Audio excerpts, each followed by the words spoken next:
బాబు నమస్తేనే. నమస్తే. ఏం పేరే? శ్రీనివాసరెడ్డి. ఏ ఊరే? చిన్న కోటరు. వ్యవసాయం ఉందానే?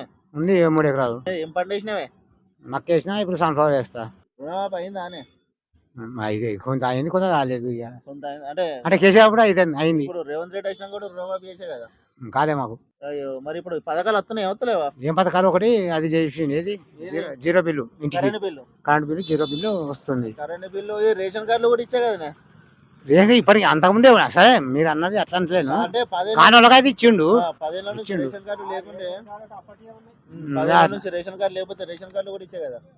మాకు ఏమని చెప్పన్నా, ఆ, మాకు ఇంతకుముందు ఉన్నాయి కొన్ని వచ్చినాయి అట్లా. సరే దానికి ఆయన ఇవ్వలేదని కాదు, కానీ కేసీఆర్ ఉన్నప్పటి నుంచి అన్ని బాగానే ఉండే. ఆ. ఇప్పుడు కేసీఆర్ కూడా నీళ్ళు తీసుకొచ్చిండు.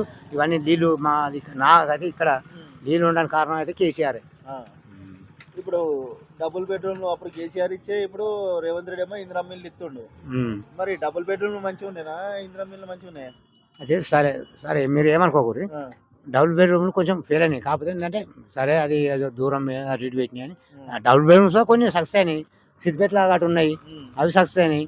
కొన్ని మా చిన్న కుళ్ళ అటు ఏదో పెట్టారు. సరే కొంత ఉంటలేరు, దానికి ఆయన ముచ్చట ఏముండదు. డబుల్ బెడ్రూమ్ ఆయన సొంత ఇచ్చిండు, ఇచ్చే ఉంటలేము. కాకపోతే ఏంటంటే వాళ్ళు సరే నేను అనేది ఏంటంటే ఒకదాని మీద ఒకటి పెట్టిండు, ఒకటి పెట్టి దూరంగా అడిచిండు అని అదే అన్నాడు. ఇప్పుడు ఇందిరా మిల్లు కట్టిస్తారు కదా, మరి ఇందిరా మిల్లు మంచిగా ఉంటున్నాయా? వాళ్ళు కట్టుకున్నది, మేమైతే కట్టలేదు సార్. అంటే కొంతమంది కట్టుకుంటారు. అంటే అప్పుడు ఏమో దూరం ఉండే, ఇప్పుడేమో ఇళ్ళ దగ్గరనే వాళ్ళ జాగా ఉన్నది కాబట్టి వాళ్ళ అలా ఇస్తుండే. అంటే జర బెటరేనా అని అంటున్నాం. బెటరే ఉంటది. ఇప్పుడు మన జాగా ఉంది కాబట్టి మన దగ్గర కట్టుకుంటే ఇస్తుండు. మరి అప్పుడు కేసీఆర్ ఏమో జాగా వేరే వాళ్ళు తీసి ఆయన ఇచ్చిండు కదా, ఎక్కడనో జాగా తీసి ఇచ్చిండు ఆయన. మరి అది జాగా అయినది అది అట్లా. మరి అప్పుడు మంచిగా ఉందా, ఇప్పుడు మంచిగా? కేసీఆర్ ఉన్నప్పుడే మంచిగా ఉంది. అంతేనా? అంతేనే. ఎందుకే ఈయన కూడా మంచిగా చెప్తున్నా అంటున్నా. నాకు ఉన్న ముద్ద చెప్తున్నాను నేను.